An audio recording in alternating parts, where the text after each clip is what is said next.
What's up, beautiful people of the internet? So earlier this week Biomutant came out. It was developed by Experiment 101 and is, quote, an open world, post-apocalyptic, kung fu fable RPG with a unique martial arts styled combat system, allowing you to mix melee, shooting and mutant ability action. Now before I say anything else, I want to make it extremely clear that this is a €60 release, and as such the standards that I'm gonna talk about are comparable for a normal AAA release. I don't care that the game was developed by a smaller team and that it took 4 years to develop. You ask for €60, you have to deliver certain things at that price. Okay, with that out of the way, due to the conflicting opinions that I have about certain things in this game, the usual format will be out on a window and I'll just discuss some of the talking points that I like and I dislike about this game. So, let's start with the cutscenes. In this game you don't actually understand what the protagonists are saying, but you have a narrator that describes what's going on and what the debate is about, while you also have a subtitle. I have to say, I actually enjoyed the narrator. It made me remember when my kid years,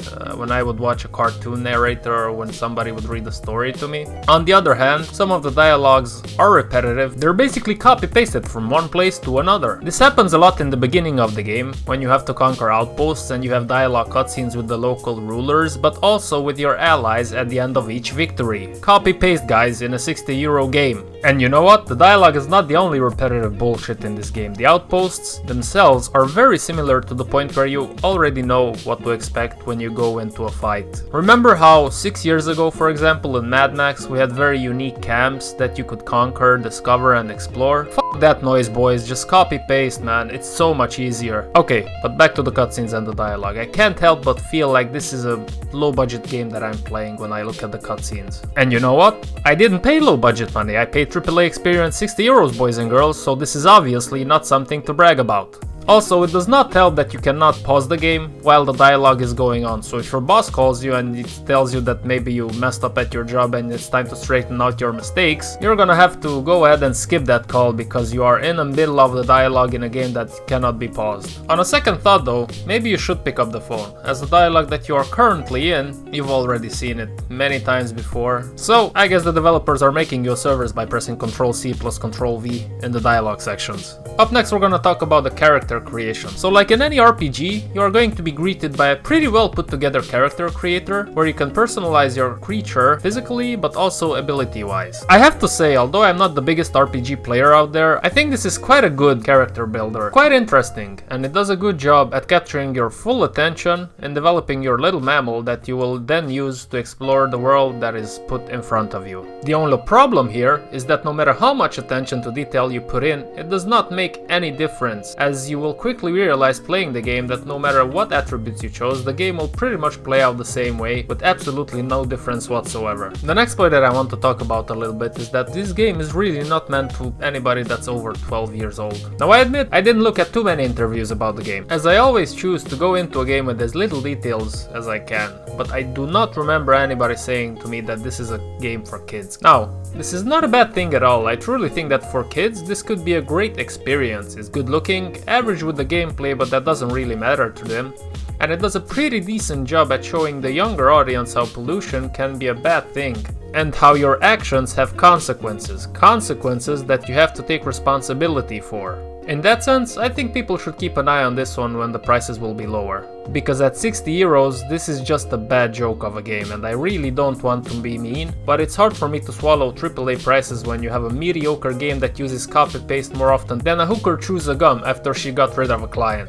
Up next we're gonna talk about the boss fights. So, the world that you inhabit is slowly destroyed by 4 world eaters that are damaging the Tree of Life little by little to the point of no return.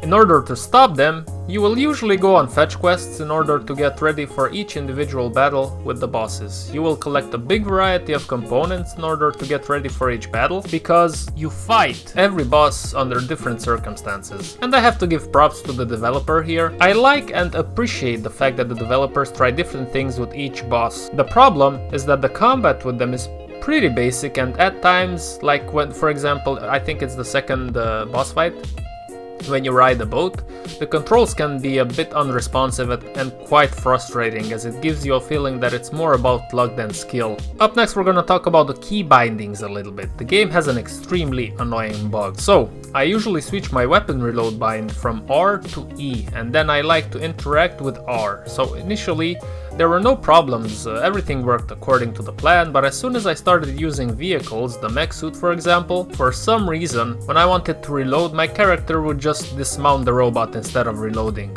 So basically, my bindings went back to default while I was riding something, but on foot it worked properly.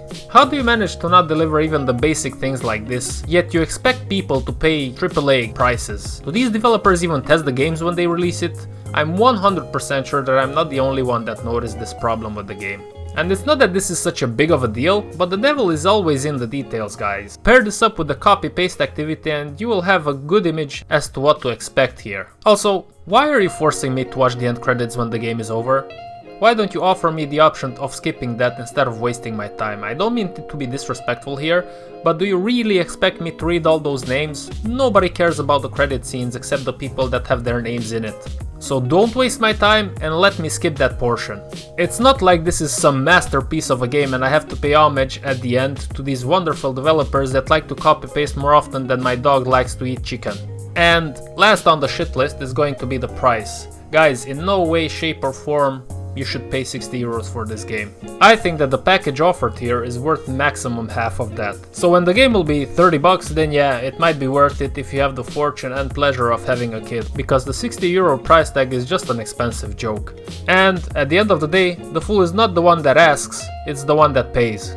Now, let's end on the high note, as I always like to do, and talk about the graphics for a second. Graphically, the game looks pretty good. The colorful world and the goofy creatures that inhabit it offer an overall pleasing visual experience. As long as you don't stare at the grass or the animals' furs, those look weird as f. The best thing about Biomutant though, without a doubt in my mind, is the crafting. Now, as I previously mentioned, I'm not the biggest RPG fan and I never paid any real attention to crafting in these games.